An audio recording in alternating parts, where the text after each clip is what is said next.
Ayo semuanya bersiap, kita pemanasan sebelum kuliah ya. Refreshing otak dulu. Ini namanya olahraga otak. Minggu depan semua sudah harus menghafal gerakannya ya. Ayo ke depan dulu. Ke depan, jangan terlalu dempet. Yang di belakang cowok-cowok yang depan dulu sini. Depan. Ayo.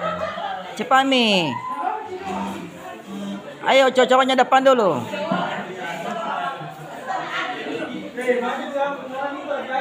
Ini paling depan. Ya, ayo maju.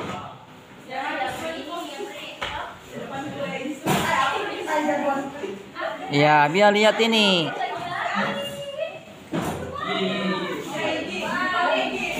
Itu kursi depan, kursi ya. Oke. Ergi, kau ndak lihat di sini. Ergi.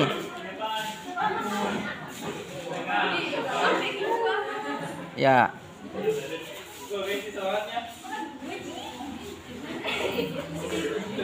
Ergi sini, Ergi depan sini tengah-tengah. Biar lebih cepat lihat ini. Lebih gampang melihat. Ayo siap-siap. Nggak usah malu-malu ah. Ya, situ. Itu cowok jambu dan petang. Jaga jarak juga. Apa kayak homo saja ini semua ini. Ya. Oke. Jadi saya tugaskan minggu depan, stop dulu, dengar. Minggu depan semua sudah harus menghafal. Ya. Nanti gantian, nanti minggu depan 3 orang di depan yang memimpin. Ya. Saya tidak mau sebutkan namanya, yang jelas ketika saya tunjuk siap. Kalau tidak tahu nilaimu saya kurangi. Oke? Jangan lama pipisnya. Cepat. Tunggu dulu ada yang pipis ya.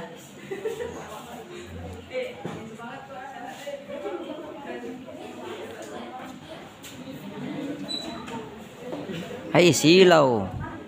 Tutup dulu tuh. Aduh. Tidak bisa di. Iya. Bukan tak main, tidak sampai. Iya.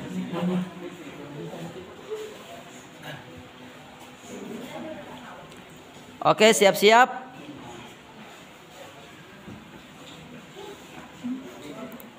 Mulai.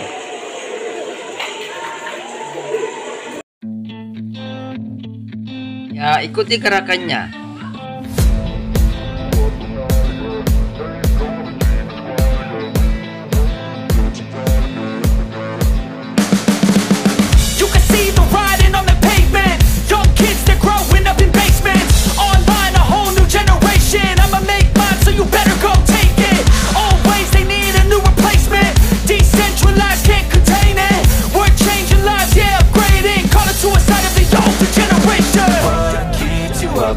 Yeah, make all the demons quiet. Yeah, we were built to thrive. Yeah, I think that we've all had enough. What keeps you up at night? Yeah, make all the demons quiet. Yeah, we were built to thrive. Yeah, I think that we've all had enough. Yeah, I think that we've all had enough.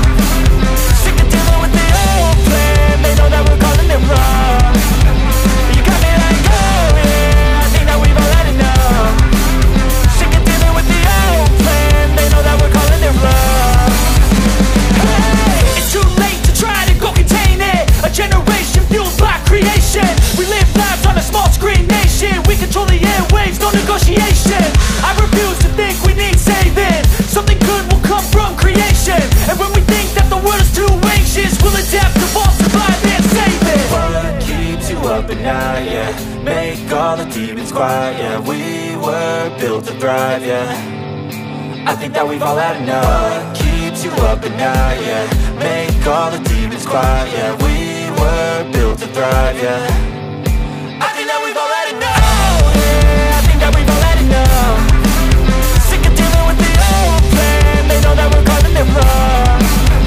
You got me like, oh yeah, I think that we've all had enough. Sick of dealing with the old plan. They know that we're calling it wrong.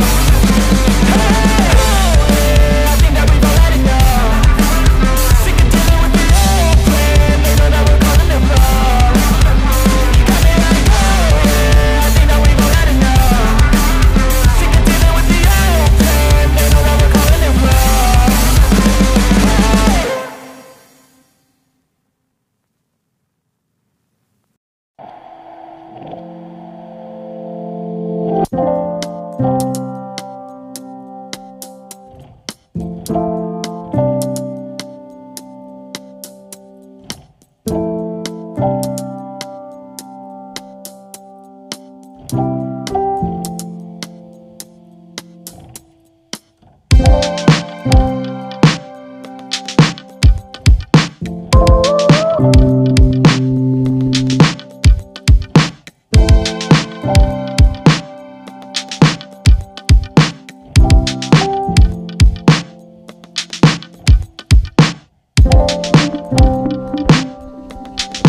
serangkaian kegiatan pemanasan ya, biar otak kita segar.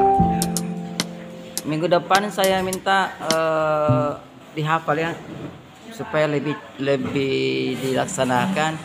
Saya mau minggu depannya itu 3 orang menjadi pemimpin depan ya. Sebentar saya tunjuk namanya ya. Catherine tercatat, mana Catherine-nya? Sakit. Oh, ulang tahun keluarga? Ada undangannya? Oh iya. Berarti dihadirkan hari ini. Nanti mana wakilnya? Ikut juga. Iya, nanti dicatat sebentar ya. Sebentar kalau saya presensi nanti akan sebutkan siapa namanya yang menjadi petugas. Ya, minggu depannya dia hafal. Nanti petugasnya itu menghadap ke sana ya, membelakangnya tembok. Berikan komando ya. Oke, kita masuk kuliahnya. Kita mulai ya. Bismillah. Assalamualaikum warahmatullahi wabarakatuh. Alhamdulillahirabbil alamin, wassalatu wassalamu ala asrofil anbiya'i wal mursalin sayyidina Muhammadin wa ala alihi wa sahbihi ajma'in, amma ba'du. Selamat pagi. Pagi. Wesen bisa hukum yes. Wesen bisa. Itu logo motto kita selalu ya. Bisa apa Wesen? Bisa unggul ya, bisa dalam hal-hal yang positif yang baik. Nah, sebelum masuk seperti biasa kita akan adakan praktes. Jadi setiap minggu praktes untuk mengasah kemampuan kalian, untuk membuktikan bahwa kalian itu betul-betul mendengarkan ceramah saya yang indah hari ini ya. Nah, sebelum kita praktes saya ingin membuat demo dulu, demo tentang nilai kalian. Ya, ini saya mau demo ini. Di sini ini saya sudah berikan nilai semua, kehadiran itu full. Tugasnya full. Ya. Ini demo yang andekan. Nah, sekarang anggaplah coba siapa yang bisa jadi salah satu contoh ini? Siapa? Nurul Hidayah.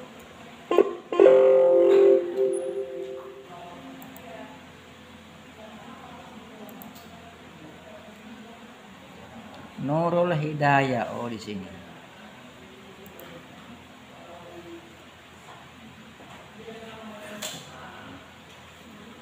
Contohnya Nurul Hidayah ya.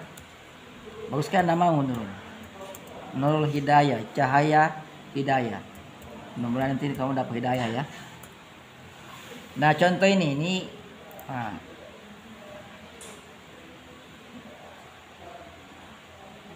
Nurul Hidayah. Namanya nih.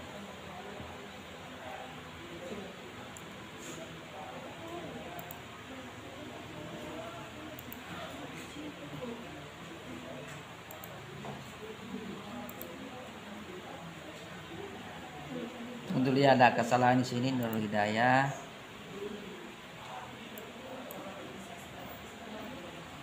Nama salah ini.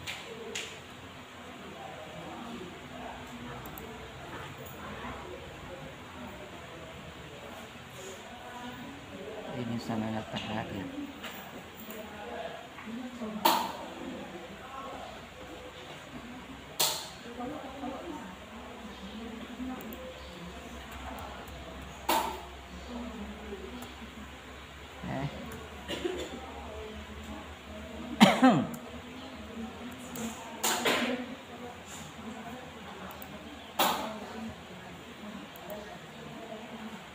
Ya, Nurul Hidayah. Ya, anggaplah ini kehadirannya 100 ya, karena tidak pernah lupa. Tugas juga 100 karena tidak pernah tidak kasih masukan tugas ya. Setiap minggunya masukkan tugas. Ada tugas toh? Ada. Tugasnya soal jawab toh, tulis tangan 100 nomor. Iya. Alhamdulillah. Nah, anggaplah semua tugas yang masuk ini 100. alfa tidak ada, jadi 100 poinnya ya, itu kotornya.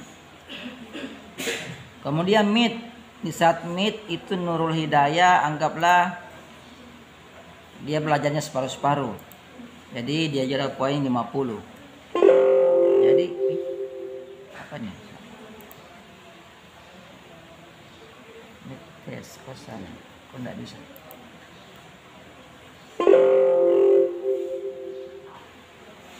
Oh, mati meja. Saya lupa proteknya ini.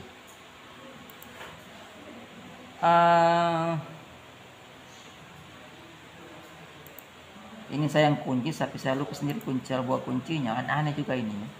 Maklum sudah masih sudah tua. Tunggu ya, ini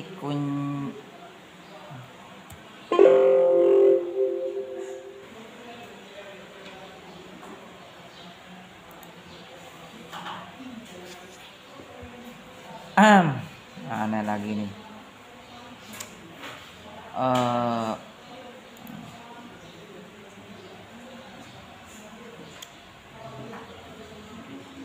Unprotect.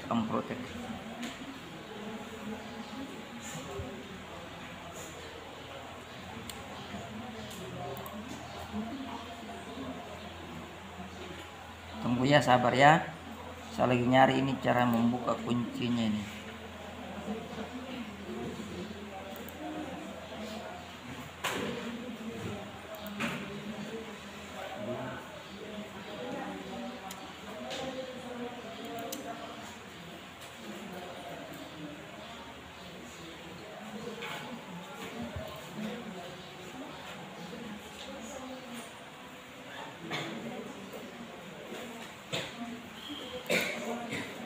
Saya lupa cara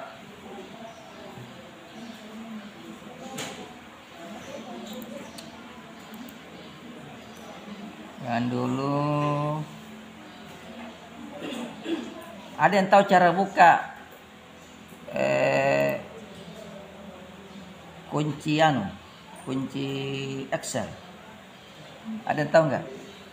Saya ingat password tapi saya lupa caranya, masuk di menu mana kalau mau dibuka dulu. Saya lupa ini. Ini saya yang kunci tapi oh ini dia. Ya. Saya yang kunci tapi saya malah lupa. Bismillah. Cocok. Oke ya, anggaplah ini Nurul karena belanja separuh-separuh dia baik 50.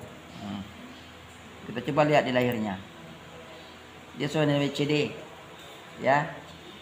Nilai CD dia. CD itu di atasnya D.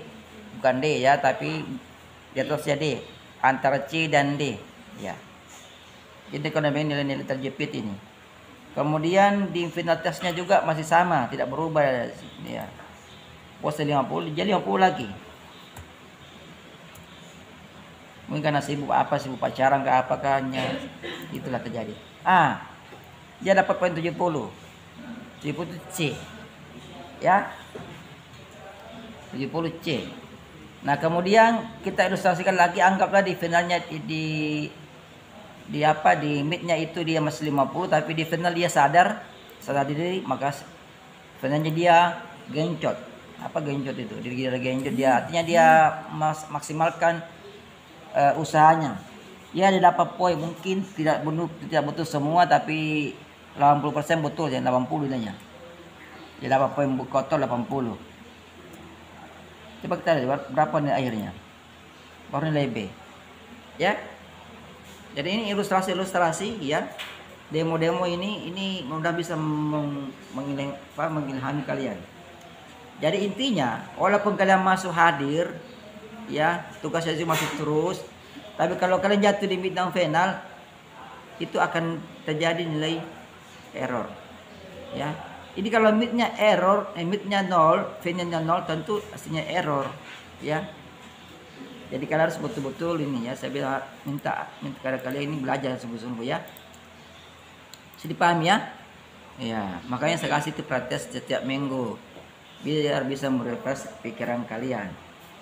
Nah, kita sekarang mulai free testnya. Praktesnya. Apalah namanya lah. Ya, praktek terserah ya. Hanya hari kita tes. Minggu lalu materinya apa? Iya, sumber hukum nah asas-asas hukum ya, atau asas hukum acara perdata. Silakan ditutup bukunya. Siapkan kertas lembar. Kita akan tanya jawab tertulis. Waktunya singkat ya. Tidak ada perpanjang waktu. Sudah?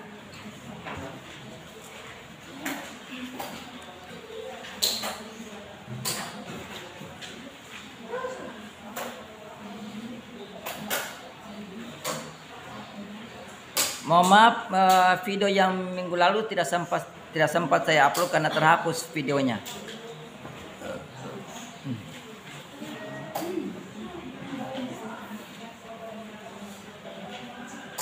Sudah, ayo siapkan. Tulis nama kalian.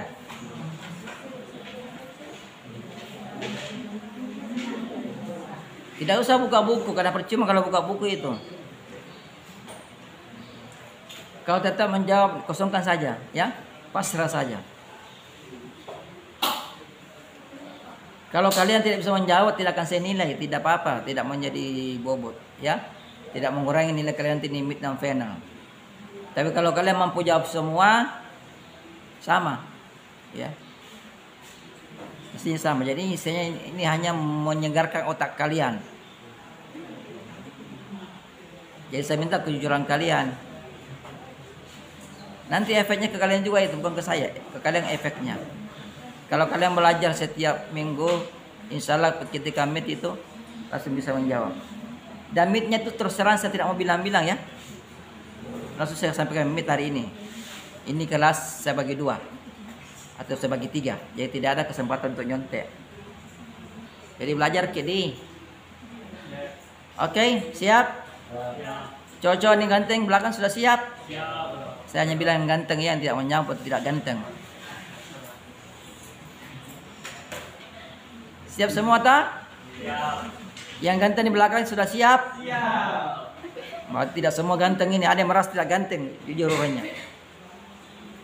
Sekarang kita mulai, pertanyaan nomor 1.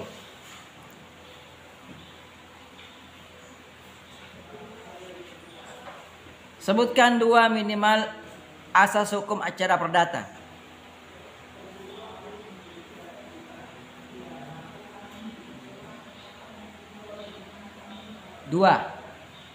Minimal 2 asas hukum acara perdata.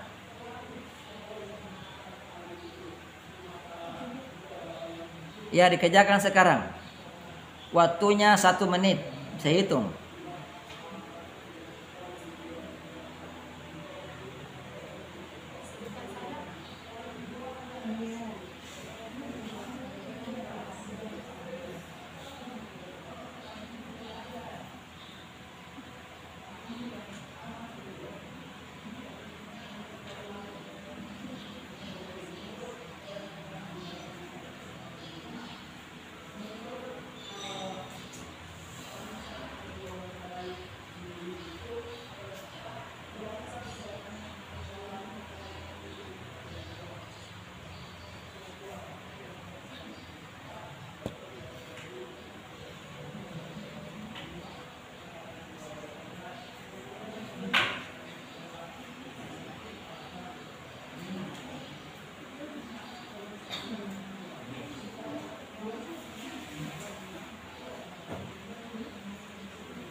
Nomor 2.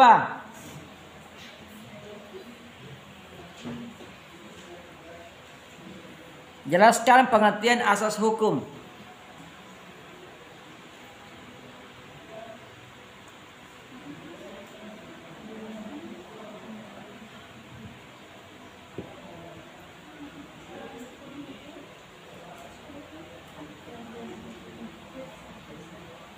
Dijawab 1 menit dari sekarang.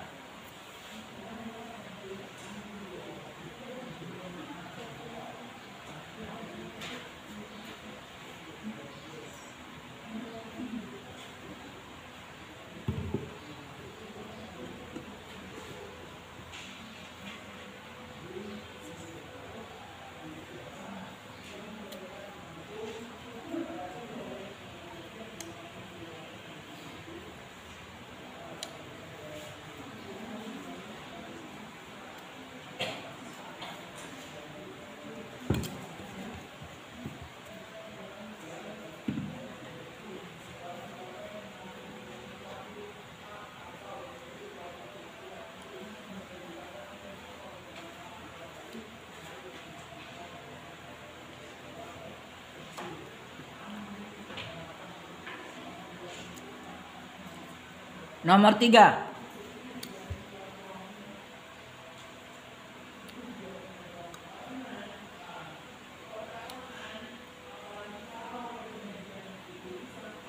Sebutkan nama asas yang menerangkan bahwa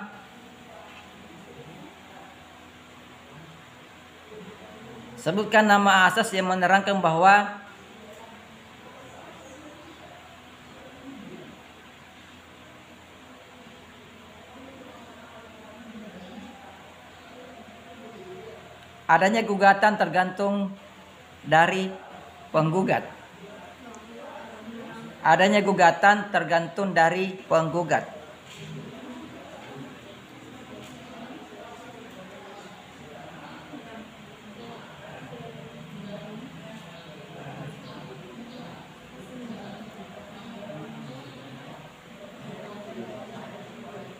Kerjakan sekarang, waktunya setengah menit sejak saya berhenti berbicara.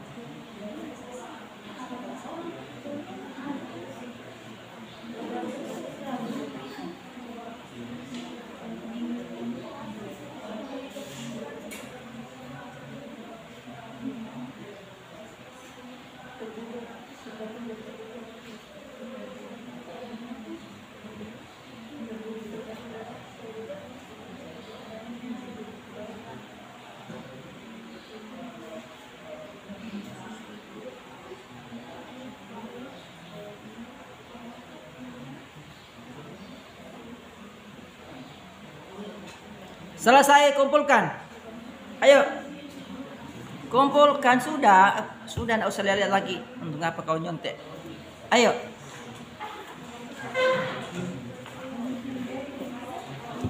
Ini yang nyontek ini berarti belum paham. Belum paham tujuannya dalam protes ini. Silakan. Ayo kumpul, tidak usah nyontek ketamanya untuk apa? Sia-sia kalian. Tidak ada faedahnya kalau nyontek itu. Ayo. Bisa tak bisa jawab, kumpul lah.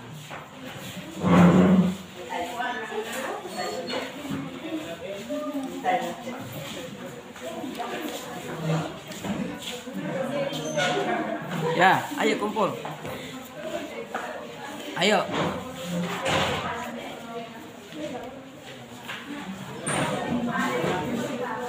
Ayo, kumpul. Silakan.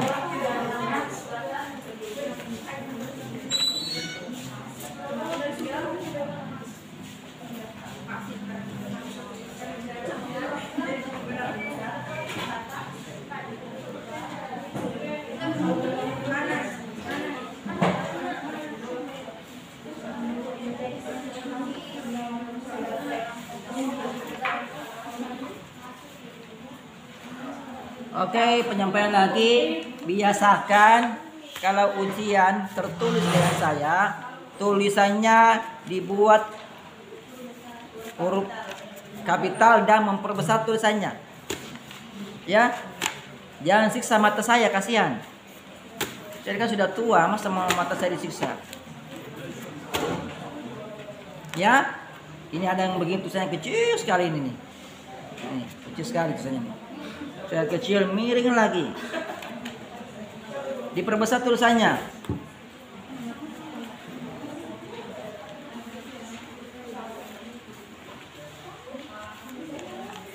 Apalagi sekarang kita lagi efisiensi anggaran ini. Ini tidak ada honor, sudah hilang honor sekarang ini. Ya tolong jangan sisa kita, kasihan. Ya. Kemudian saya ingatkan lagi yang perempuan-perempuan, jangan menggunakan jeans yang ketat ya. Kalau perlu jangan pakai jeans deh, pakai rok. Ya. Sebentar di mata kuliah hukum acara peradilan agama pakai rok. Ya. Iya. Tapi hanya perempuan saya suruh pakai rok. Ya, laki-laki jangan pakai rok. Ya. Ini kayak ketat ini. Ini ketat ini yang banyak. Ya. Ketat. Itu karena kelihatan lututnya itu. Boleh pakai celana jeans tapi jangan ketat. Ya, kalau ketat ya tahu tidak ketat itu ya. Dia cenakan kalau ketat percuma juga.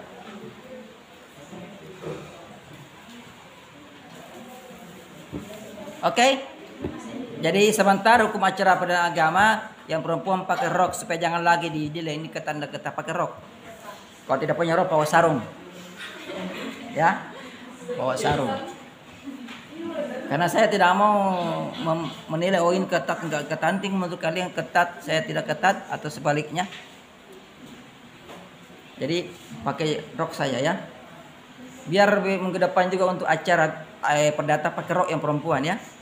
Supaya jangan lagi saya capek menilai. Kalau rok kan tidak mungkin anak ketat kecuali yang rok mini. Tapi jangan pakai rok mini nah. Ya, rok yang di bawah lutut lah ya. Kalau tidak punya rok beli dong, pinjam. Baik, kita mulai. Gimana rasanya? Segar? Suara saya kecil apa besar? Ya, besar.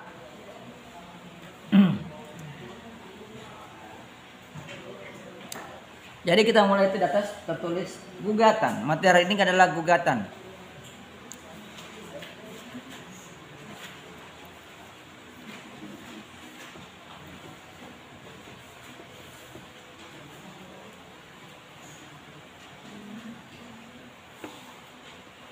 Nah, pertama-tama kita masuk materi tuntutan hak.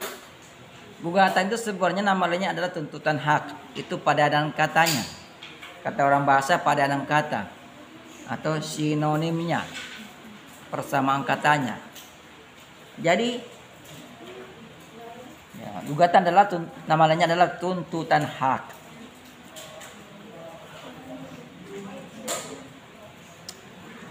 Tuntutan hak itu ada dua jenis, ya.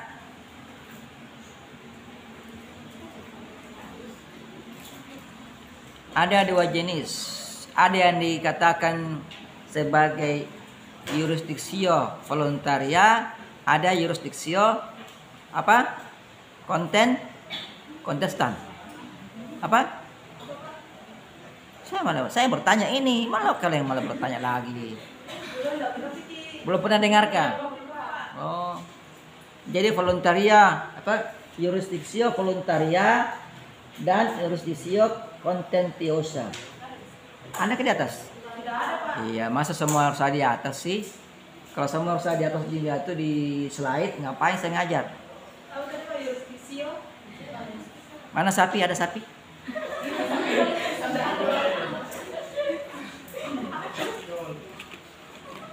Sapi idol, ya, sapi idol.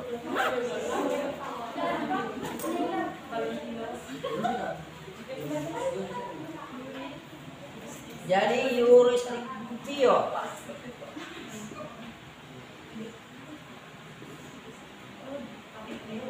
ya, dibaca jurisdiksio voluntaria.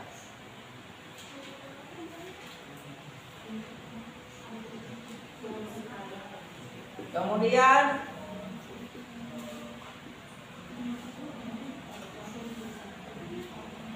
sorry itu tanya Bu Y. Ini kalau Y jurisdiksio. Dibaca jurisdiksio ya.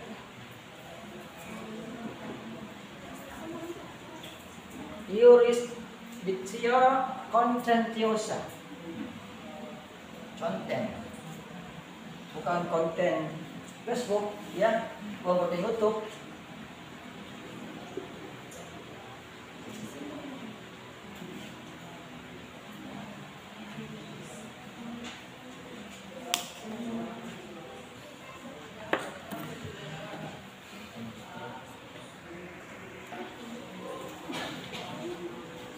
Kok sukanya duduk paling belakang?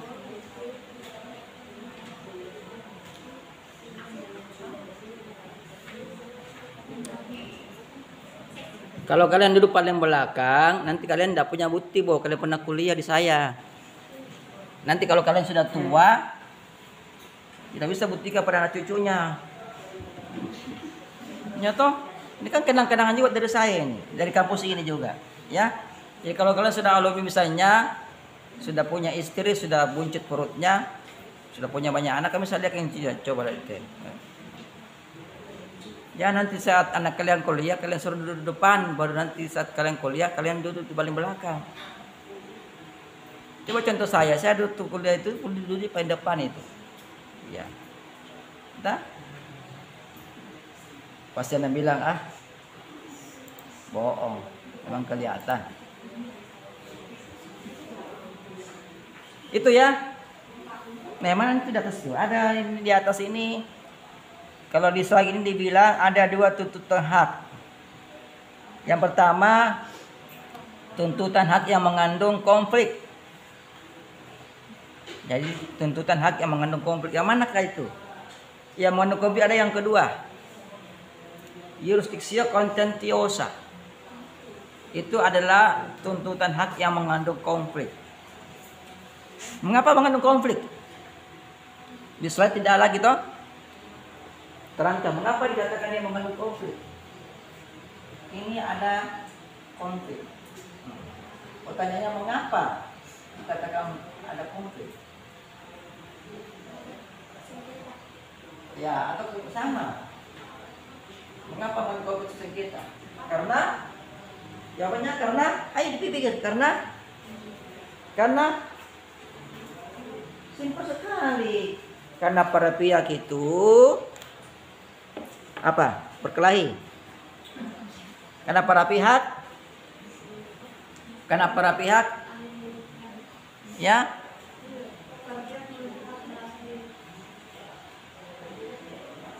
sebenarnya menuntut hak itu cuma satu pihak, bukan para pihak. Hanya penggugat yang menuntut hak. Ya? Tidak. Karena para pihak tidak ada kesamaan pendapat dalam perkara yang dihadapinya. Itu intinya, tidak ada kesamaan pendapat. Tidak sama pendapatnya sehingga lahirlah konflik. Ya, misalnya contoh kalau dalam kasus tanah ini, perkara tanah. Penggugat menyatakan bahwa tanahnya diambil separuh oleh tergugat. Tergugat menyatakan tidak.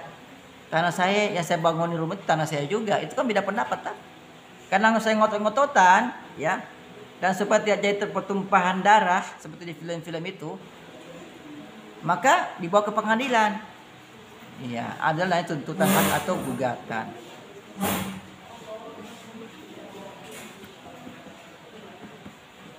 Kemudian, kalau begitu muncul pertanyaan di dalam jurisdiksi contentiosa, siapakah yang berwenang untuk mengajukan gugatan? Atau siapakah yang berwenang untuk menuntut haknya? Penggugat? Penggugat. Namanya kalau sudah menuntut hak pasti sudah penggugat itu namanya. Tidak mungkin tergugat namanya. Ya. Jadi penggugat adalah orangnya. Ya. Penggugat adalah orangnya. Suratnya namanya surat tuntutan hak atau surat gugatan. Itu kan surat itu. Hanya bukan surat cinta. Ya. Bukan surat cinta. Kayak di masa saya dulu kalau pacaran pakai surat-suratan. Kalau kalian sekarang mungkin pakai WA yang ya. Iya, WA yang. Kalau zaman saya pakai surat cinta, jadi cintanya kita abadi. Ya abadilah, tapi kalau sudah sama-sama kan bisa buka kembali surat cintanya. Dan surat-surat itu kan tidak akan biasanya puluhan tahun baru hilang itu. Ya, kalau WA paling 1 hari hilang nih. Ya, apalagi kalau diartikan itu di deskripsi 1 tahun hilang, 1 hari hilang dari WA. Lama dari buka hilang semua. Ya. Mulai kalau HP-nya penuh, terpaksa dihapus. Kalau dulu bikin surat cinta itu tidak. Sampai sekarang saya punya surat cinta masih ada. Ya. Hanya saya sembunyikan dari istri, bahaya kalau dilihat nanti. Ya, kita kembali ke laptop. Ya, ini surat gugatan. Jadi gugatannya pas surat apa? Gugatan itu suratnya, permohonan untuk meminta haknya. Ya. Kemudian nama orangnya yang melakukan gugatan itu penggugat namanya. Jadi pertanyaan saya, siapa yang berwenang melakukan gugatan? Ya? Siapa? Pihak? Ya? Iya. pihak yang barangkali dilanggar haknya, ya. Jadi baru ada kata barangkalinya, bukan pihak yang dilanggar haknya. Kita harus ya, masih menggunakan asas praduga tak bersalah, ya. Ya. Pihak yang barangkali dilanggar haknya atau pihak yang merasa dilanggar haknya. Kalau merasakan belum pasti. Jadi pihak merasa dilanggar haknya.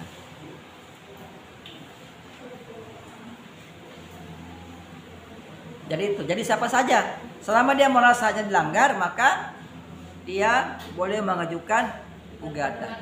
Dan mengajukan gugatan itu bukan paksaan. Itu hak prerogatifnya dari orang yang merasa atau pihak yang merasa dilanggar haknya. Ya. Hak dia untuk mengajukan gugatan. Ketika dia ingin meminta haknya, tapi haknya tidak diberikan oleh lawan janjinya, maka mengajukan gugatan itu suatu hak. Kalau dia tidak melakukan gugatan, maka dia tidak boleh meminta haknya secara paksa. Jadi dilarang, ya. Sepaham sini? Kalau begitu apa itu gugatan dong? Ayo, ini sudah panjang lebar bicara. Sekarang saya masuk apa itu gugatan? Bisa dicari tahu apa itu gugatan? Ayo satu orang jawab di saja, di karang-karang saja dulu. Silakan. Ayo.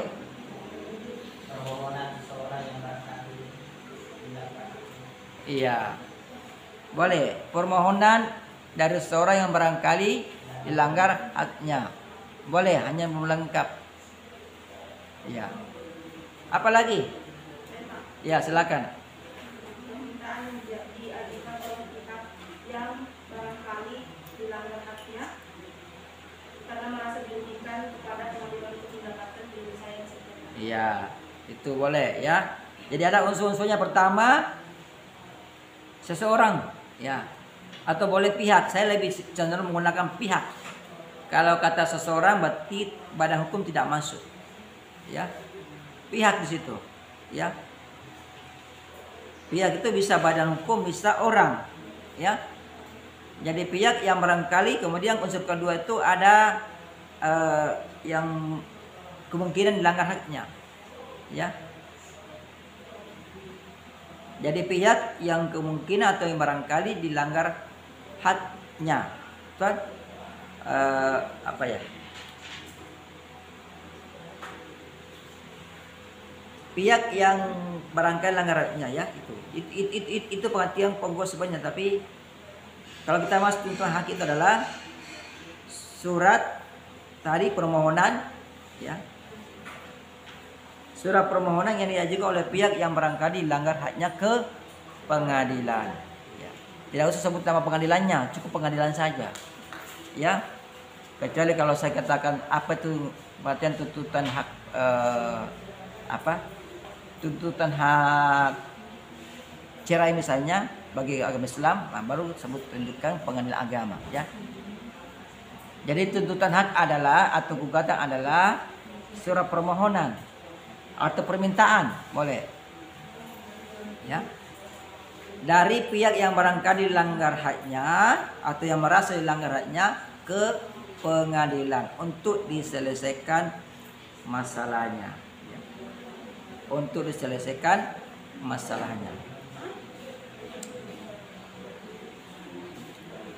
Nah, itu pengertian tuntutan hak secara umum, ya, itu yang paling mudah dipahami.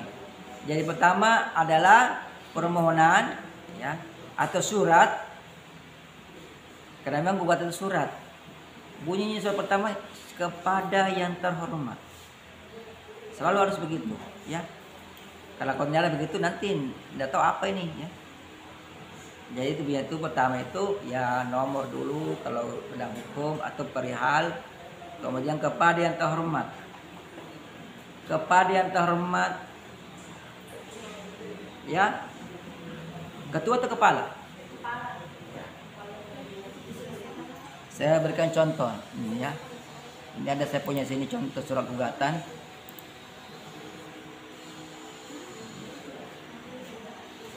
Iya, silakan.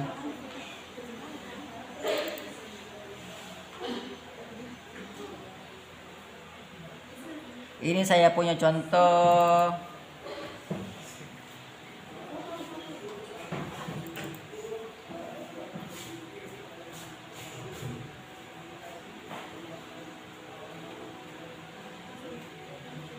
bukan ini.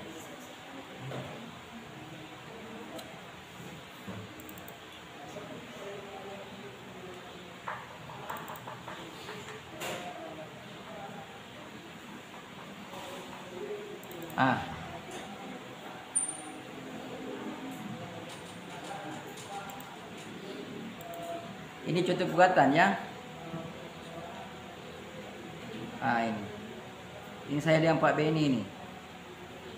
Karena saya belum pernah menangani gugatan secara sendiri ya. Masih nebeng. Maklum belum terkenal. Ini. Ini bisa ini kepada yang terhormat. Coba baik-baik. Ini kepala itu ketua. Ketua. Ya. Iya. Dia selalu kepada yang terhormat ketua pengadilan, entah itu pengadilan agama atau pengadilan negeri. Jadi menulis surat gugatan itu harus dituju kepada ketua pengadilan. Di dalam hukum juga begitu, undang-undangnya begitu, 118 HIR pasal 118 selalu kepada ketua pengadilan, ya. Entah itu pengadilan agama atau pengadilan negeri atau pengadilan niaga, pengadilan tata usaha negara, ya, selalu begitu. Jadi bedakan dalam pengadilan itu ada kepala, ada ketua, ya. Beda kepala, beda ketua. Kalau kepala itu yang membawahi kantor, yang mempelai. Kalau ketua itu membawahi hakim, ya. Kantornya, ya. Tapi kalau tuntutan harus ke ketua pengadilan. Jadi saya ulangi apa tadi pengertiannya lagi? Ada yang saya ulangi? Tuan Nur Hidayat. Apa pengertiannya itu tuntutan hak atau gugatan? Pengertiannya? Ya. Adalah surat permohonan yang diajukan oleh pihak yang barangkali dilanggar haknya, iya, pengadilan. ke pengadilan untuk diselesaikan perkaranya, ya. Nah, kemudian itu sudah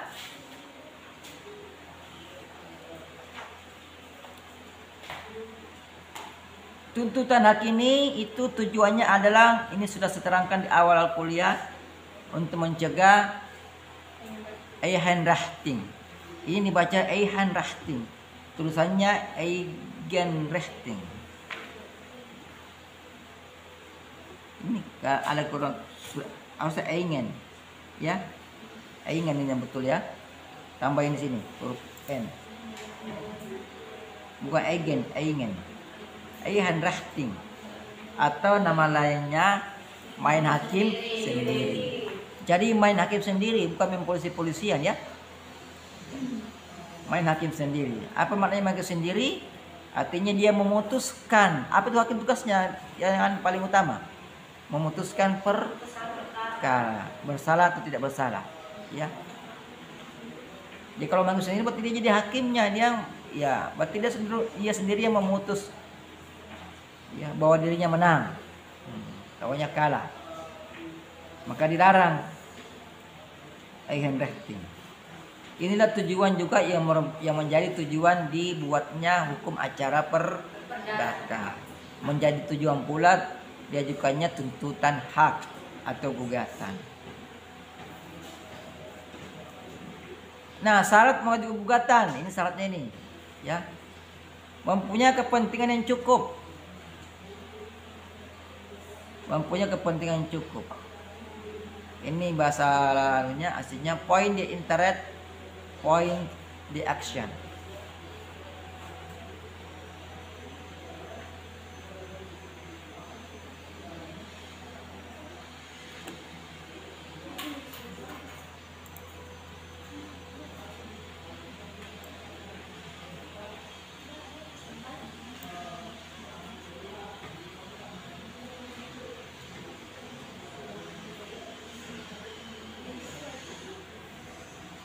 Nah, kembali kita ke pembagian ini. Pembagian tuntutan hak ada dua kan? Jurisdictio voluntaria dan jurisdictio contentiosa. Nah, dalam teori Jurisdiksi kontentual ini yang disebut dengan gugatan. Ya. Gugatan. Sementara jurisdiksio voluntaria itu disebut dengan permohonan. Walaupun sebenarnya buat itulah permohonan. Jadi kalau kalian meminta misalnya kalian jadi pengacara, ingin membuat suatu kaliannya itu minta supaya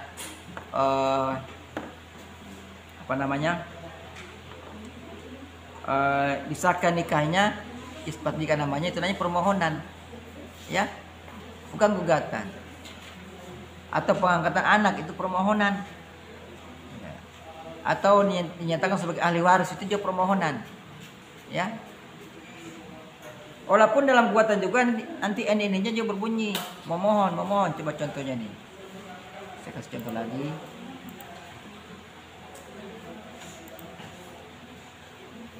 Ini gugatan ini di akhir-akhirnya nanti permintaannya itu kata-kata memohon.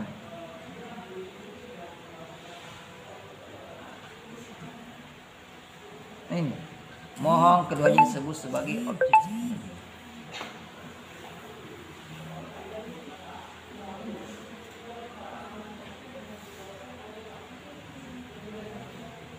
Ini petitumnya, ya. Petitum permintaan, ya. Petitum ada dua, ada primer, ada subsidiar. Ini primernya yang pokok-pokok, mengabulkan gugatan penggugat untuk seluruhnya, ya.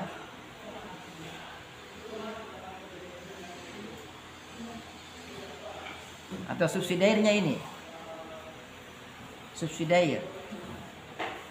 Selalu begini bunyinya, apabila mulia majelis hakim yang memeriksa dan mengadili perkara ini berpendapat lain, mohon. Ada kata mohon lagi, itu permohonan kan? Tapi ini juga harus gugatan, ya.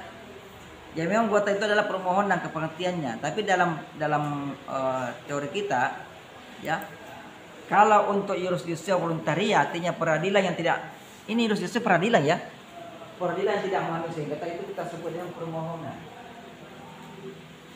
Ini permohonan.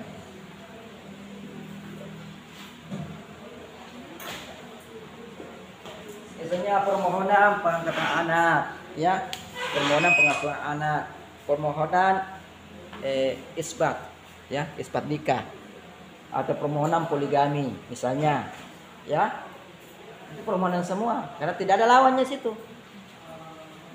Ini disebut gugatan ini, jurisdiksi kontentuosa, ini adalah gugatan.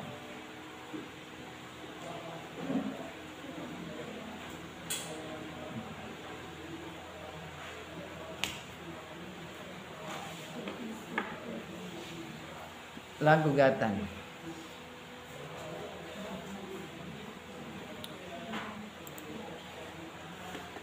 Supaya tidak ada bekal buat kalian, ya. Dalam perdata itu gugatan itu cuma ada dua, ya. Pertama gugatan perbuatan melawan hukum dan gugatan uang prestasi.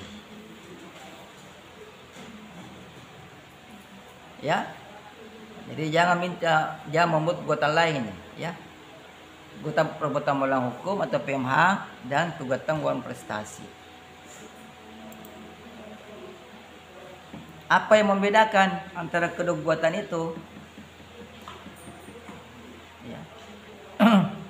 Ada yang bisa kira-kira berimprovisasi. Apa pembeda antara gugatan perbuatan melawan hukum dan gugatan wan prestasi? Apa? Belum ada, ya.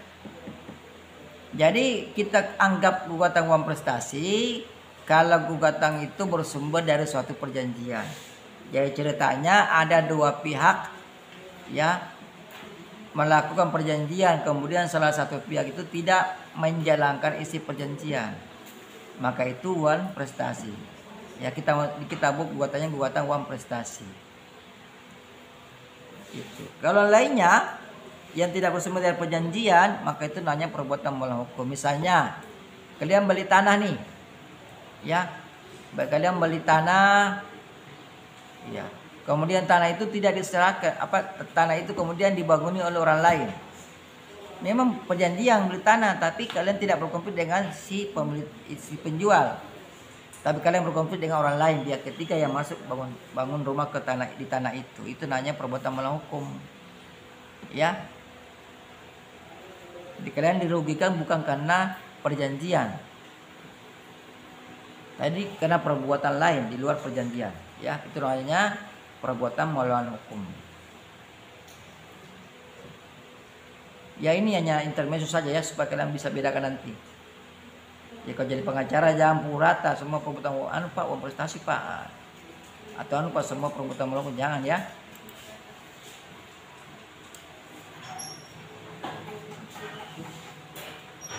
Jadi kalau saya mengapa dikatakan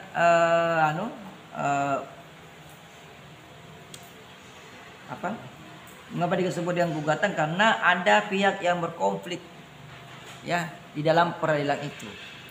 Ada pihak yang berkonflik. Siapa pihaknya yang berkonflik? Penggugat dan tergugat. Para pihaknya adalah penggugat dan tergugat. Nah kalau permohonan beda ya, tidak ada konflik situ. Tidak ada konflik, semua sama kepentingannya. Kalau misalnya permohonan pengangkatan anak, ya antara anak dan orang tua, calon orang tua angkat itu sama nunya, ya sama kepentingannya sehingga tidak konflik. Kalau di dalam jurisdiksi kontentiosa itu kepentingannya beda-beda, ya. Yang satu maunya A, yang satu bilang B, sehingga bertentangan, akhirnya konflik. Yang satu menyatakan itu punya saya, ya. Yang satu bilang tidak, itu bukan punya, itu punya saya. Ya. Akhirnya berkonflik. Ada pertanyaan sampai sini? Ada? Terkait ini? Ya silakan Nurul Hidayah. Kan kalau penggugat itu bikin surat gugatan Pak. Iya. Kalau tergugat itu tidak Tidak ada Ji. Kalau tergugat tinggal nanti dia menunggu saja. Ya. Jadi gugatan dibuat oleh si penggugat, bukan tergugat. Ya, karena pengertian penggugat adalah pihak ya, yang barangkali dilanggar haknya.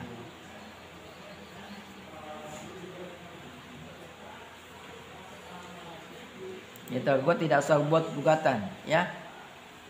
Intinya siapa pun yang membuat gugatan dia sebagai penggugat, jangan dibalik. Ya.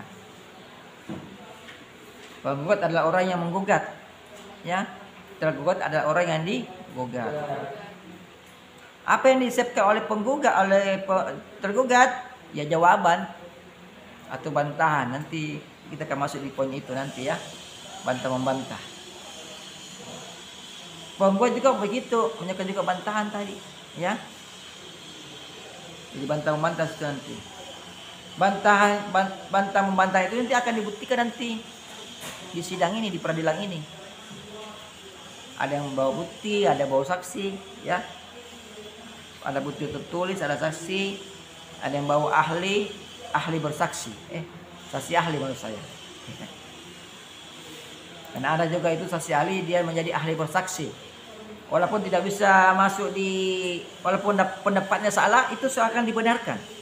Ada orang seperti itu. Ya. Dia paham betul bahwa ini sebenarnya teorinya seperti ini, tapi karena dia disewa oleh si tergugat, kan gitu kesaksikan dikasih uang biasa. Dia sudah lihat uang, dia berubah pikirnya, oh betul, kamu betul lah, sudah salah itu. Ya kalau kalian nanti dipanggil jadi saksi ahli, lihat baik-baik dan utarakan apa yang sebenarnya kalian pahami dalam ilmu pengetahuan, ya. Karena diminta itu ada kalian ilmunya kalian, jadi jangan rubah-rubah pendapatnya, jangan rubah-rubah pendapatnya. Dan kalau bertentangan dengan keperluan yang menyewa, tidak usah diterima, kasihan toh.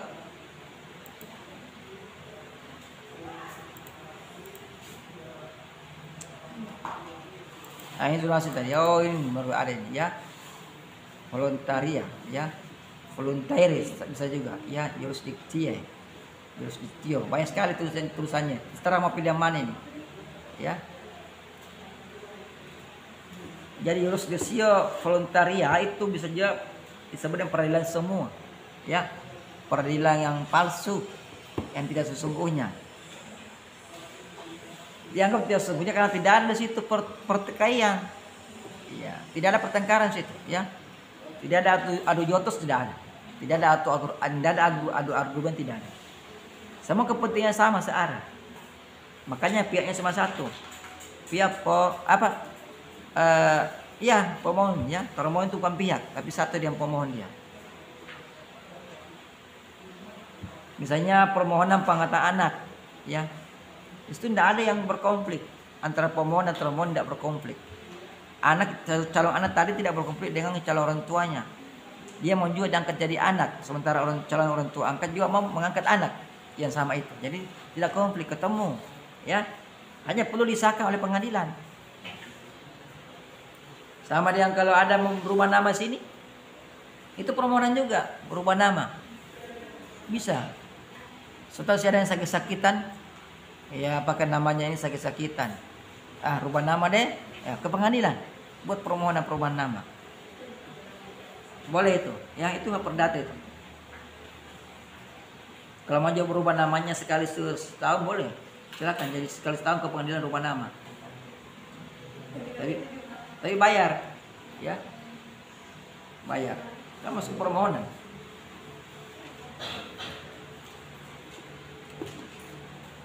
Ya kalau ini kalian kan sekarang sudah punya akta kan? Ya kalau masih anak-anak, ada tetangga saya itu rubah namanya semuanya saja. Karena sakit penyakit tangkasan, sakit anaknya dirubah anaknya. Dirubah jalan nama anaknya. Kalau saya begitu tidak bisa karena saya sejak lahir baru keluar dari pantatnya ibunya sudah dibuatkan keterangan lahir dan langsung ada petanya. Nah, kita masuk pada perbedaan ini. Perbedaan antara jurisdiksio contentiosa dan jurisdiksio voluntaria. Ini pendapatnya Abdul Qadir Muhammad, ya, kita ambil. Yang pertama, pihak yang berperkara dulu. Perbedaan ada pada pihak yang berperkara.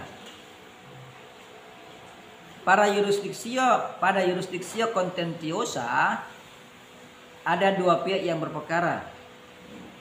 Artinya yang berkonflik, ya. Ganti ini ada dua pihak yang berkonflik. Sedangkan para jurisdiksio voluntaria hanya satu pihak yang berkepentingan. Atau dengan lain tidak ada konflik. Tidak ada konflik di sini. Di jurisdiksio voluntaria. Kemudian perbedaan dari aktivitas pengadilan yang memeriksa.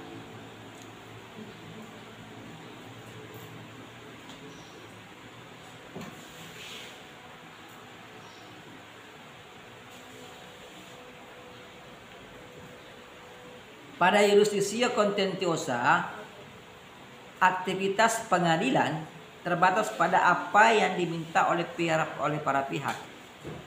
Apa nama asasnya lagi ini? Apa nama asasnya?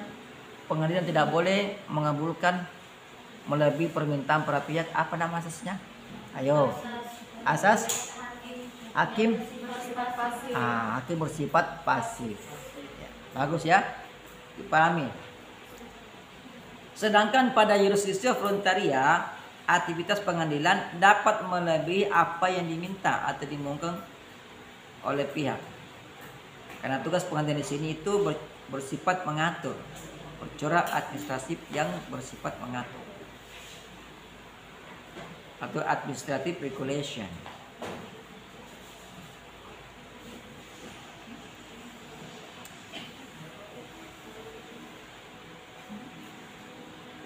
Nah, perbedaan berikutnya terletak pada kebebasan pengadilan. Pada jurisdiksio contentiosa,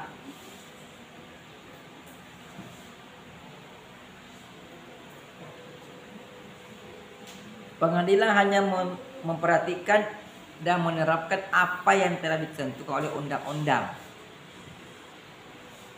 Ini secara umum ya, umumnya, tapi dalam keadaan tertentu boleh dia keluar dari undang-undang.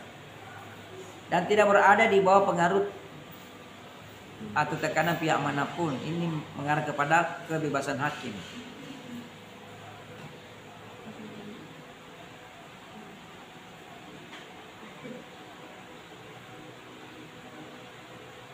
Jadi pada jurisdiksi kontentiosa, ya, pada umumnya pengadilan itu hanya memperhatikan dan menerapkan apa yang dikatakan oleh undang-undang dan tidak berada di bawah pengaruh pihak manapun. Dia bebas dia.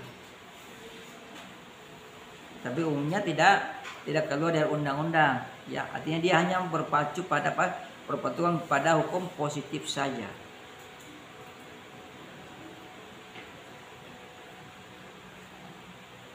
Jadi pengadilan itu ilmu S1. Kalau ilmu S3 kan dari pakai di sini. Ya. Ya kalau kan makanya pengacara itu cukup S1 cukup. Tidak perlu S3. Kalau kalian ambil S3-nya itu jadi pengacara mubasir. Tidak dipakai ilmu S3-nya di pengacara itu atau di hakim, mubasir itu. Karena hakim itu selalu memutus perkara itu lihat dulu ada undang-undangnya. Apa bunyi undang-undangnya? Apa jurisprudensinya? Jadi S1 sekali, ya, sarjana hukum sih, tidak perlu master sih.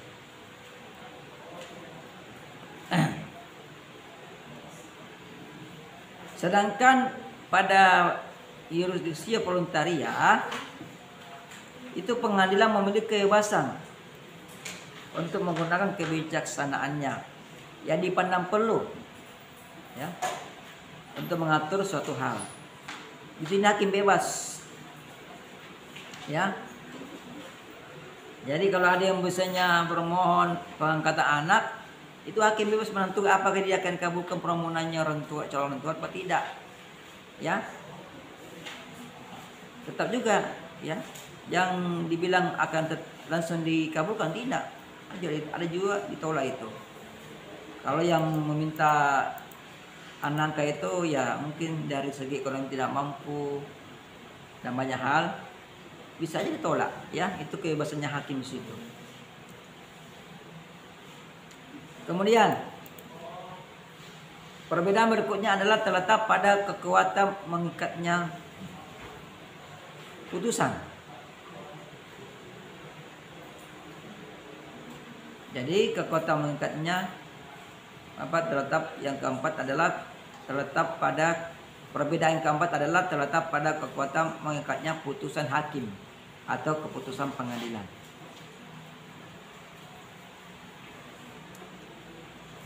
Pada jurisdiksi kontentiosa,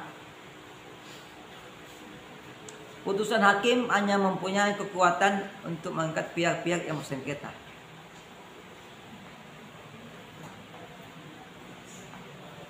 Putusan hakim hanya mempunyai kekuatan untuk mengikat pihak-pihak yang bersengketa.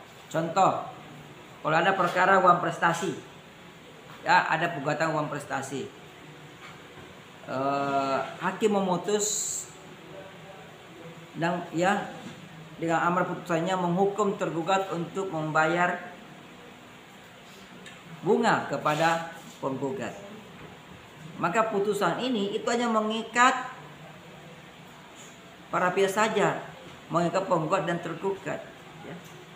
Tergugat hanya boleh membayar kepada penggugat dan penggugat hanya boleh minta bayar pembayaran bunga dari tergugat, jangan minta kepada yang lain. Artinya orang lain yang orang di luar pihak itu tidak boleh menjalankan putusan itu maksudnya. Yang menjalankan putusan itu hanyalah para pihak saja. Sama kalau sengketa misalnya sengketa perbuatan gugatan perbuatan melawan hukum, objeknya adalah tanah, ya. Dalam amar putusan berbunyi menghukum tergugat untuk mengembalikan tanah kepada penggugat.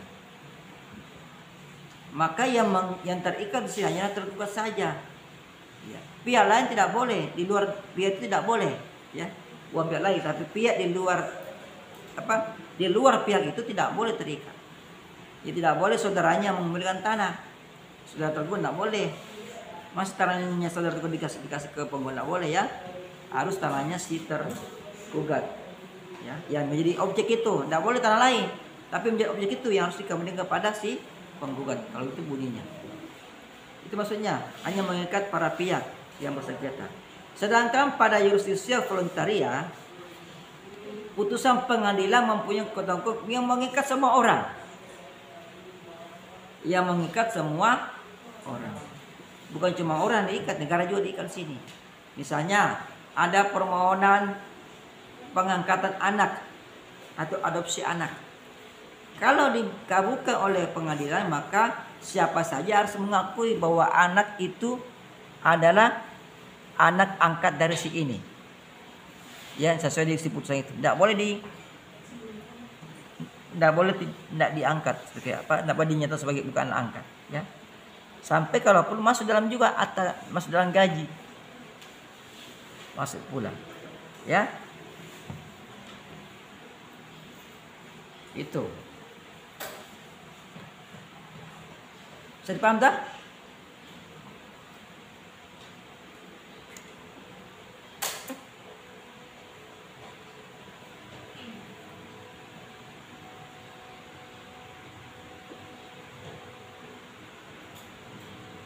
Nah, kemudian dalam ada suatu ini ada jurisprudensi ini. Apa jurisprudensi itu?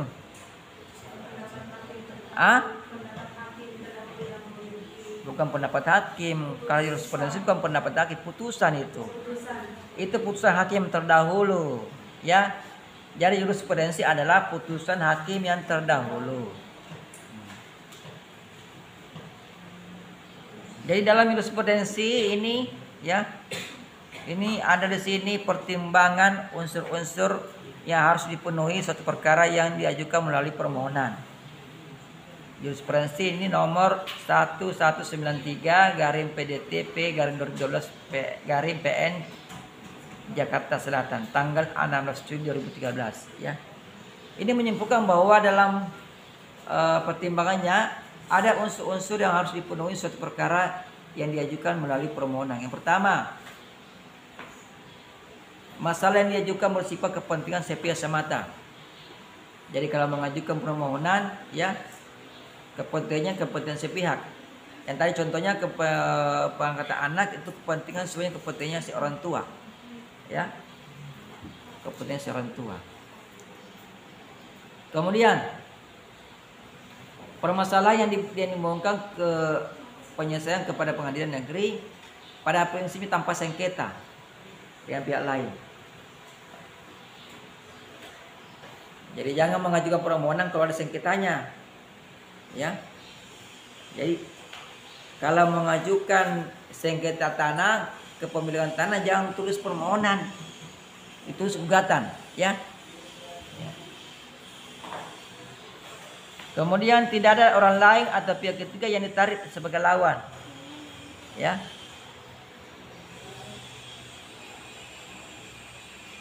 Kemudian keempat, kewenangan itu hanya terbatas sampai pada hal yang ditentukan oleh peraturan perundang-undangan yang bersangkutan. Dan kelima, tidak menimbulkan akibat hukum baru. Tidak menimbulkan akibat hukum baru.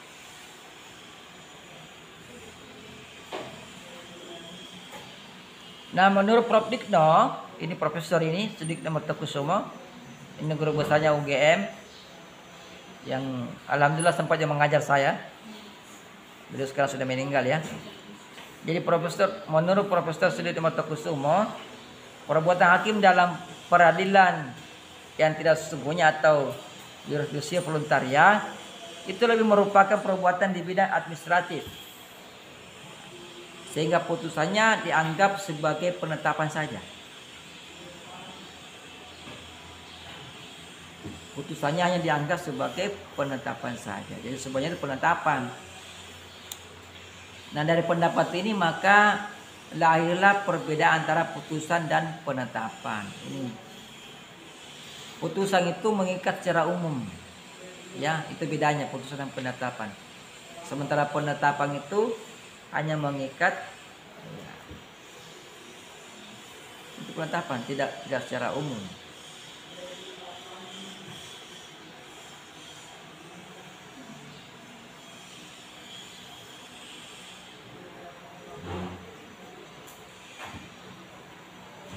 Nah, kemudian kita masuk pada isi gugatan.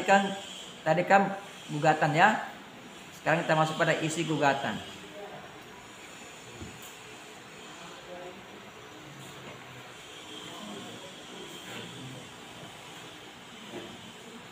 Bentuk gugatan itu adalah surat.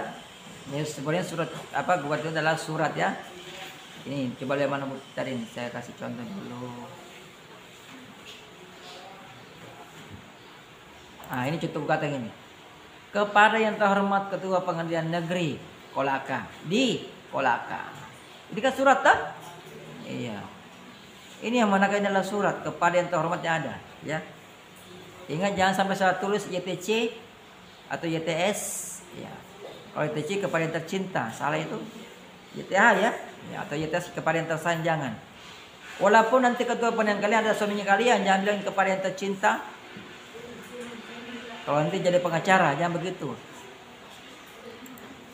YTH kepada yang terhormat itu sudah singkatan umum itu. Sudah baku itu YTH diketahui kepada yang terhormat.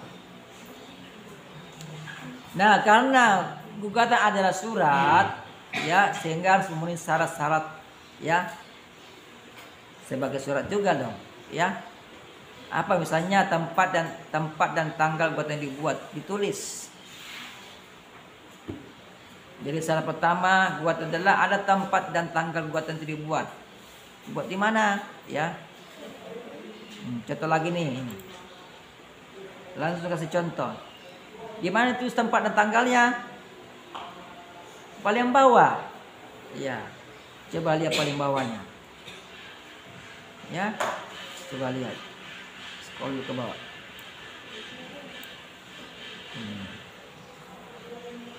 Ini. Ya. Sama kalau menulis surat kalian, ya. Sama kalau menulis surat cinta. Ya. Pasti di bawahnya tulis ini. Yang selalu ada kata demikianlah gugatan ini penutup, ya, kami ajukan, ya.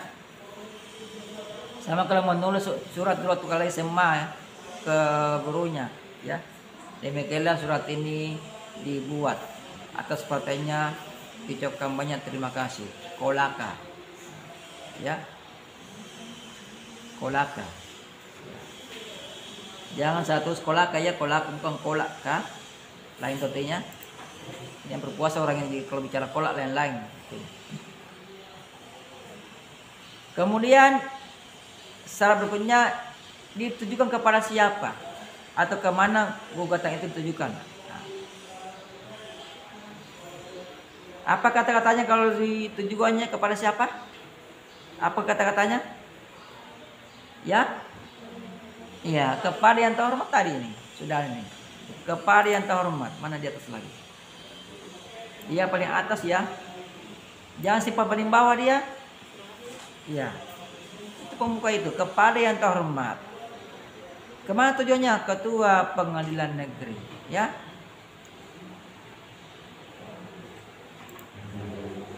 Kemudian syarat berikutnya adalah isi gugatan.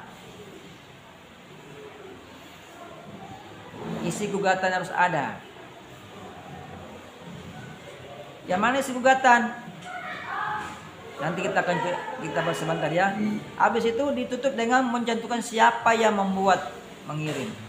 Siapa yang membuat atau mengirim gugatan. Atau kuasanya kalau ada kuasanya. Dan ditanda tangani. Ingat, ditanda tangani. Contoh, ini contoh lagi nih.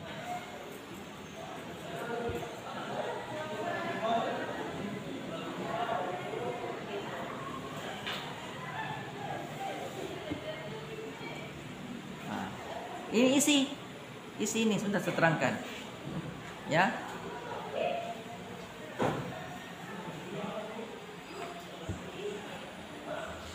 Penutup dulu, ini penutupnya ini.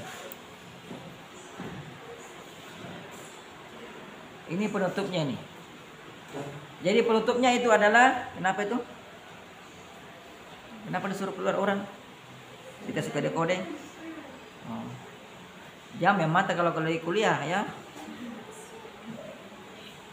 Ini penutupnya, kata-kata demikianlah. Ini. Demikianlah gugatan ini kami ajukan atas perhatian dan perkenannya untuk mengabulkannya gugatan ini demi tegaknya hukum, keadilan dan kebenaran. Diucapkan terima kasih. Ditambah kata-kata seperti itu ya. Lalu ditandatangani, hormat kami kuasa hukum penggugat. Terus namanya bertanda tangan ini. Ya, tanda tangan. Ini banyak orang ini. 1 2 3 1 2 3 4 5 6 6 orang. Dalam perkara itu ya itu 6 orang biasa. Ya. Nah, kita terangkan dulu masalah isi, karena agak panjang isinya. Isi gugatan, apa sih isi gugatan?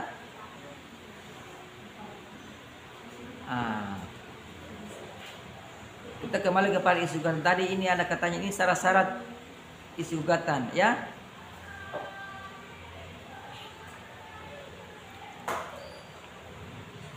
Ini setelah ngambil isi gugatan ini, ya.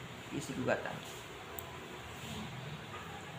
Isi gugatan itu yang pertama ini semuanya ini semua ini yang pertama, ya.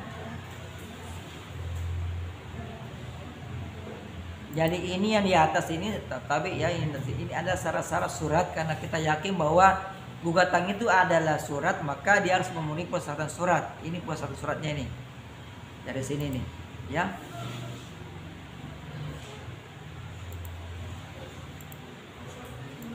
Dari sini ya, kita mau.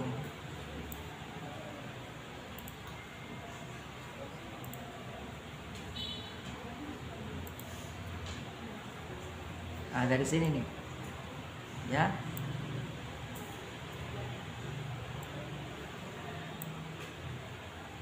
Ini persyaratan surat. Nah, dalam gugatan itu ada juga persyaratan secara normatifnya, ada juga ini. Suatu gugatan itu harus mengandung 3 ini. Yang pertama, identitas para pihak. Identitas para pihak. Yang kedua, fundamentum petendi. Fundamentum petendi atau nama lainnya posita. Yang ketiga adalah petitum atau tuntutan. Itu syaratnya suatu gugatan. Jadi harus ada 3 itu. Nah, nanti supaya menjadi, kalau kalian dalam prakteknya itu jangan cuma ingat ini saja. Oh, gugatan ada 3 syaratnya apa? Pertama, identitas para pihak. Yang kedua, posita. Yang ketiga, petitum. Kalian lupa bahwa gugatan ada surat. Jangan lupa. Ya. Kalau kita cuma pakai ini identitas para pihak berarti yang ini. Mana tadi? Ini maksudnya ini. RFI telah mengatur ini.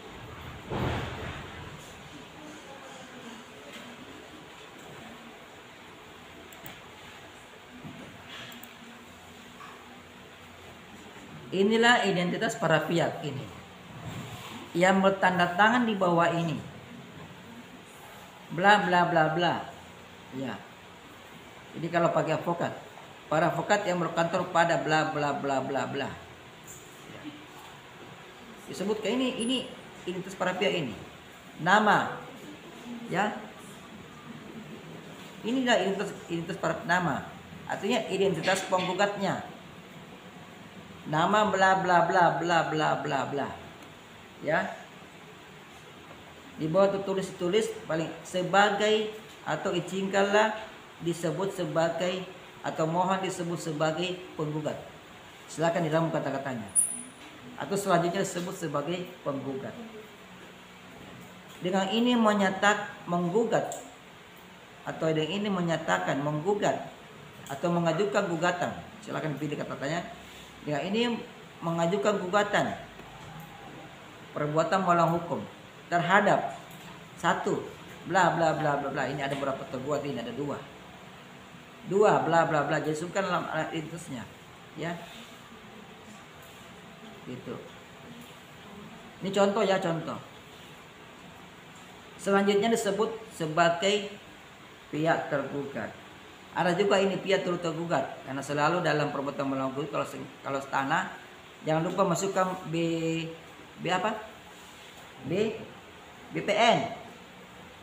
Ya, karena BPN ini juga sampai sekarang masih menjadi juga ini menjadi juga abu-abu ini. Ya.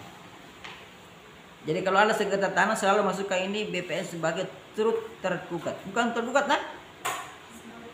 Turut tergugat, ya. Bukan tergugat, turut tergugat. Karena dia ini ada andilnya di sini nih. tapi bukan dia bertanggung jawab, ya. Itu identitas para pihak. Langsung ya, contohnya lihat ini. Nah, kita kembali ke laptop. Itu tadi contohnya. Nah, kalau begitu apa tuh identitas para pihak? Identitas para pihak adalah identitas yang menggambarkan identitas pihak penggugat dan pihak tergugat. Apa yang penting? Namanya. Cantumkan namanya penggugat dan tergugat. Apalagi alamatnya. Apalagi pekerjaannya, umurnya. Ya. Apalagi agamanya. Itu poin-poin penting itu. Nama penting supaya tidak jadi kesalahan orang. Namanya penting.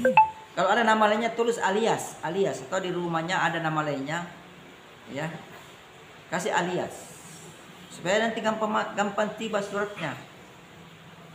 Kemudian alamatnya juga, jangan lupa kasih alamat. Alamat bisa cari di KTP, bisa cari alamat sesungguhnya. Kalau perlu dipisah, ya. Karena ada orang itu KTP-nya beda sama tempat tinggalnya, ya. KTP-nya ada di alamatnya di Makassar, tapi tempat tinggalnya di Kolaka. Ya, saya dulu begitu waktu baru-baru Kolaka, KTP saya masih di Makassar. Ya, saya masih jadi orang kota, tapi kenyataannya saya orang desa. Ya, tinggal di Kolaka. Sorry ya. Ini Kolaka ini kota Kolaka maksudnya, tapi saya desa Transat. Masa desa tinggalnya desa Undamenda. Ikut desa toh? Ya, jadi jangan marah sih yang tinggal di Undamenda kalau saya bilang desa, memang desa tuh. Desa Undamenda. Jadi penting alamatnya, apalagi agama. Ya, agama. Sebab nanti saya bersumpah. Karena kalau Islam bersumpah, kalau non Muslim berjanji. Ya. Kemudian apa lagi? Pekerjaan, penting juga. Ya. Saya tahu nanti untuk mengetahui apakah ini sejauh mana ini tahu baca apa enggak. Tidak mungkin guru tidak membaca. Ya, atau dosen tidak tahu membaca, atau kemudian umur, tanggal lahir penting itu, tanggal lahir untuk mengetahui apa umurnya. Jangan dibuat masih bawah umur, tidak boleh, atau pembuatnya masih umur di bawah 18 tahun, tidak boleh membuat itu, ya. Tidaklah kewenangan hukumnya situ, adalah kecakapan hukumnya, ya.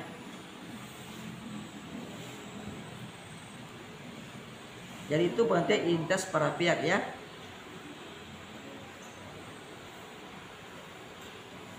Kemudian posita. Posita ini adalah fundamentum petendi. Nama lainnya. Ini adalah dalil-dalil dari penggugat yang menjadi dasar atau alasannya melakukan gugatan. Apa isinya posita? Ada dua pokok. Yang pertama dasar yang menguraikan mengenai fakta-fakta atau kejadian-kejadian yang menggambarkan duduknya masalah.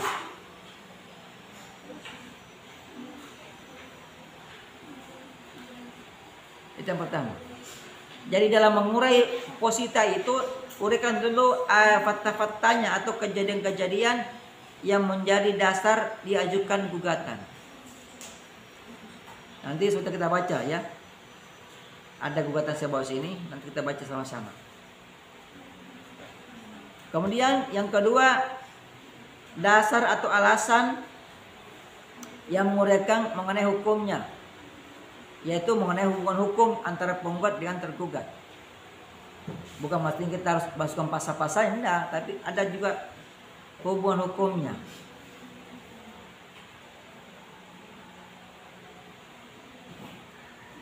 Ya. Hubungan hukum dengan objek sengketa, ya. Apa hubungan hukumnya? Apa dasarnya sehingga dia menyatakan bahwa dia mengklaim itu sebagai miliknya?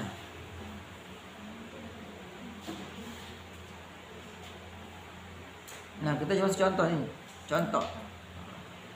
Saya buka lagi ini positanya. Dalam posita, ya. Ya tadi apa pertama? Menguraikan fakta-fakta yang menjadikan dasar pengajuan gugatannya. Ini dalam ini selalu ini baku ini ya.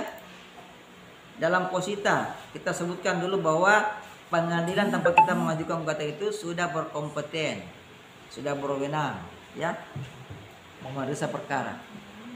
Kemudian kedua, nah di sini baru kita uraikan apa dasar-dasar atau fakta-faktanya. Ini pirat tanah ya, sengketa tanah ini. Kita uraikan dulu bahwa tanah itu sudah ada, misalnya kita punya sertifikat, ya, diuraikan dulu. Kapan sertifikat itu lahir, diuraikan dulu. Itu yang pertama-tama.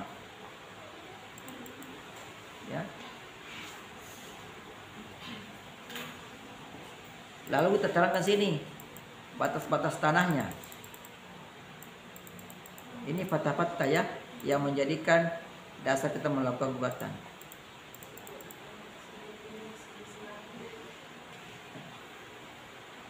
Begitu seterusnya. Kemudian tanah itu dipakai untuk apa misalnya? Dipakai untuk apa? Oleh si penggugat, ya. Ini sini dipakai untuk public smelter, ya. Ya, kalau kalian pakai hunian, tulis ya diperlukan sebagai hunian dari tahun sekian hingga tahun sekian. Nah, terus ke bawah.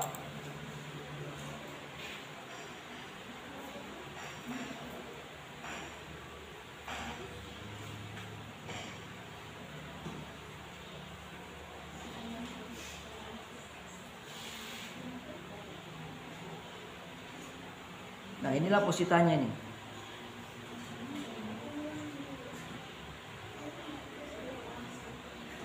Jadi itu kan sempat-tempatan termasuk pembayaran pajaknya, ya, PB-nya, boleh bayar PB sekian.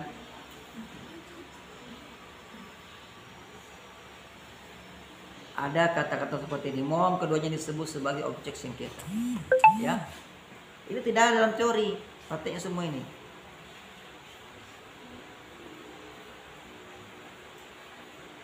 Nah, ini semua posita. Nah, kemudian kita masuk di petitum. Petitum adalah permintaan.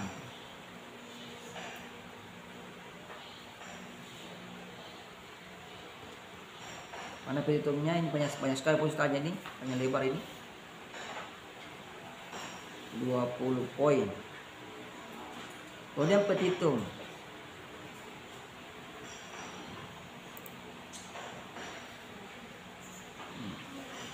Ini syarat yang ketiga dalam surat gugatan ada petitumnya. Jadi tadi identitas para pihak, kemudian posita, baru petitum. Ya. Petitum adalah apa yang dimohonkan atau dituntut oleh penggugat supaya diputus oleh pengadilan. Jadi petitum itu artinya adalah ini, apa-apa yang dimohonkan atau dituntut oleh si penggugat supaya diputus oleh pengadilan.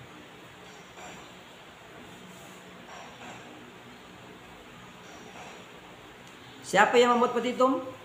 Penggugat atau tergugat? Ya, penggugat. Jadi penggugat yang membuat petitum. Jadi sini apa-apa yang dimohonkan si penggugat oleh atau apa-apa yang dimohonkan oleh si penggugat untuk dituntut supaya apa ini? Ini bagus ya, ini kan kurang bagus bagi saya. Apa-apa yang dimohonkan oleh si penggugat supaya diputus oleh pengadilan. Katakan sini, tambahkan kata si penggugat sini ya, sini. Ini tanda ini.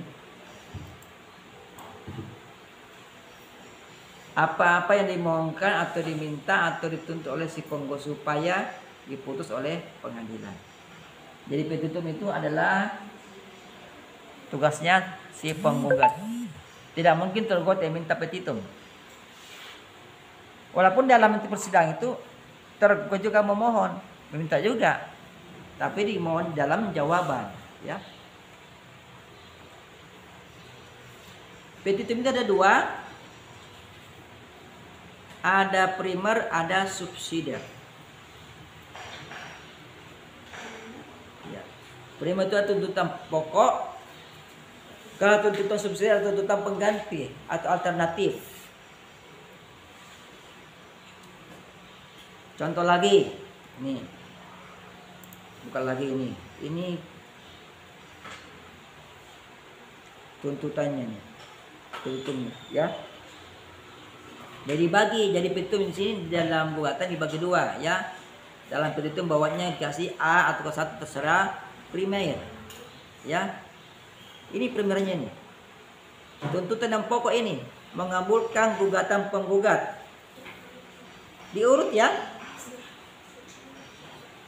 Ini kata mengabulkan gugatan penggugat untuk seluruhnya diurut. Jadi menjadi pertama ini. Ini yang paling pokok ini. Kalau satu ini sudah dikabulkan, yang lain tidak perlu lagi. Jangan tulis mengabulkan gugatan penggugat untuk sebagian, itu ternyata pengacara bodoh itu. Apa cuma sebagian? Harus seluruhnya. Kemudian kedua itu menguraikan, jadi permintaannya itu meminta supaya sesuai dengan gugatannya. Kalau perbuatan melawan hukum berarti minta tergugat untuk dinyatakan itu sebagai orang yang melakukan perbuatan melawan hukum. Kalau dia uang prestasi maka dinyatakan dulu supaya dia dinyatakan sebagai orang pihak yang melakukan uang prestasi, ya. Ini nak memang ini buatnya ini diurut ini, jangan dibolak-balik.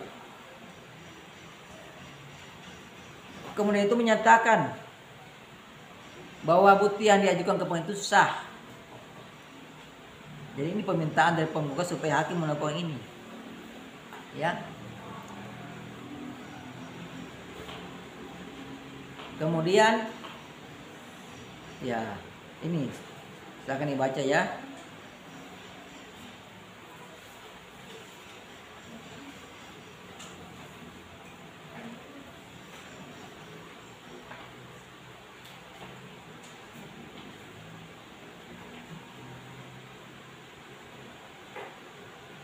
Ini semua petitumnya ini.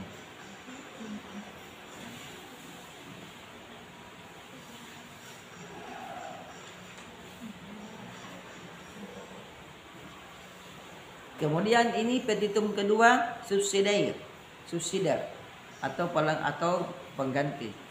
Selalu ibu-ibunya atau apabila yang mulia majelis hakim yang merusakkan dan mengadili perkara ini berpendapat lain, mohon memberikan putusan yang seadil-adilnya.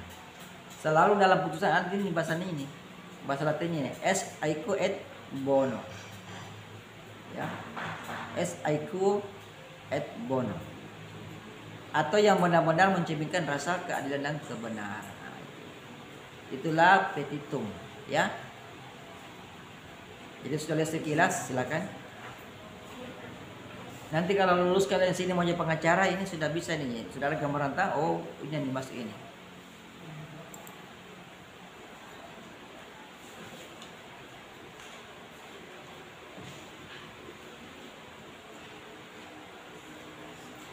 Sampai sini paham? Jam berapa sekarang? Kita selesai jam berapa? 9.45. Ada pertanyaan? Silakan. Kita habiskan saja yang tanya jawab saja. Ada? Tidak ada pertanyaan? Masa tidak ada yang bertanya? Silakan. Ya? Presensi. Saya ingin mengoptimalkan ini pertemuan jadi presensi hari ini. Saya anggap semua hadir. Ya? Kenapa? Karena kalau saya lakukan lagi presensi nanti menyita waktu. Itu sebut nama salah satu ini.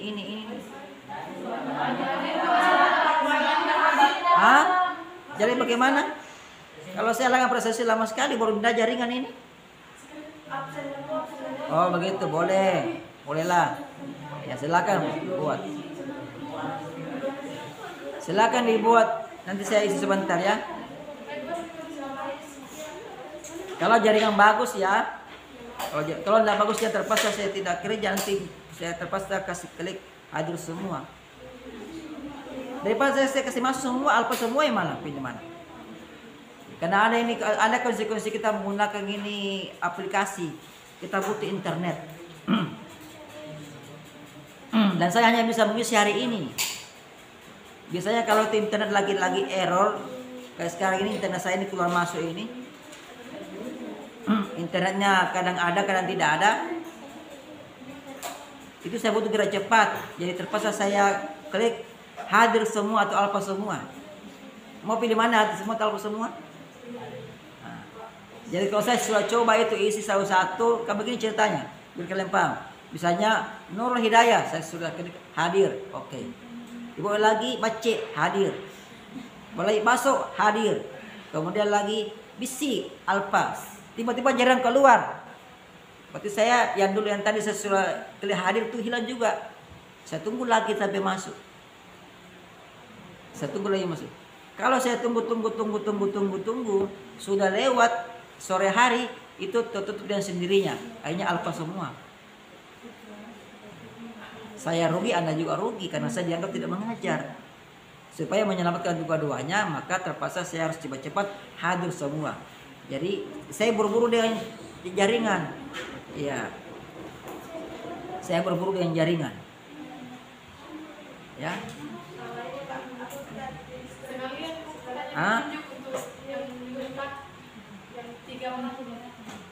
Iya, kalau gitu. Tunggu sebentar ya.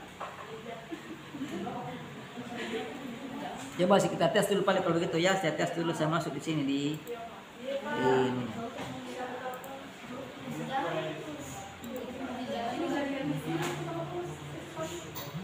Nah, itu hilang lagi tuh. Ini lucu ketika saya masuk hilang. Ada lagi, muncul lagi. Tunggu ya. Nah, itu kan tadi hanya presensi memakan waktu hampir setengah jam. Malah lebih setengah jam toh. Ya, inilah efek sampingnya aplikasi. Memudahkan tapi ada efek sampingnya. Akhirnya kuliah kita itu terpotong. Jadi untuk materi berikutnya yang semuanya bagian dari hari ini yang bisa diselesaikan itu tidak bisa dibawakan karena kita sibuk di sibuk dengan mengisi presensi dan berburu dengan jaringan keluar masuk ya. Nah, minggu depan itu kita masuk pada materi kompetensi. Ya, kita lanjutkan dulu sisanya hari ini, kemudian kita masuk pada materi baru minggu depannya. Tapi yang pertama-tama kita bahas minggu depan adalah kompetensi. Kalau ada waktunya tolong baca-baca dulu referensi yang terkait dengan kompetensi ya, supaya nanti saya tidak terlalu membawakan secara detail ya, hanya saya kasih aja kulit luarnya ya. Kompetensi, ingat tugasnya yang tadi saya berikan tugas 3 orang, jadi minggu depan dihafal dan menjadi pimpin depan sini ya. Ya, ini meetnya, kemudian tugas yang minggu lalu dikumpulkan. Hari ini saya nak kasih dulu tugas ya.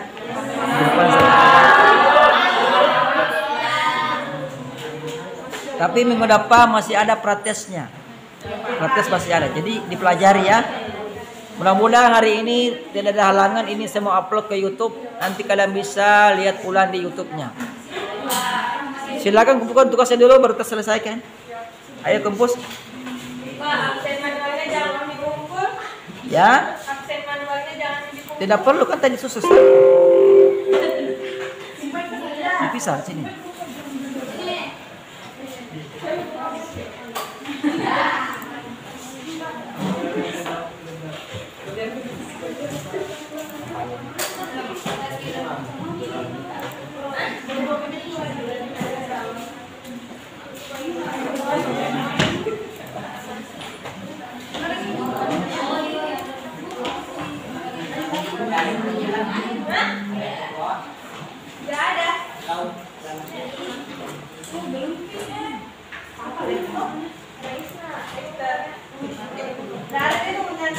Tolong ketua kelas bantu saya dulu bawakan barangnya turun.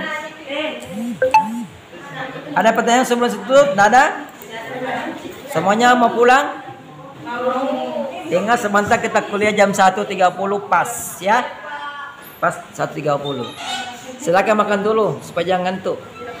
Sebelum akhiri saya mau lihat dulu sama kalian mana nih. Selamat pagi. Pagi.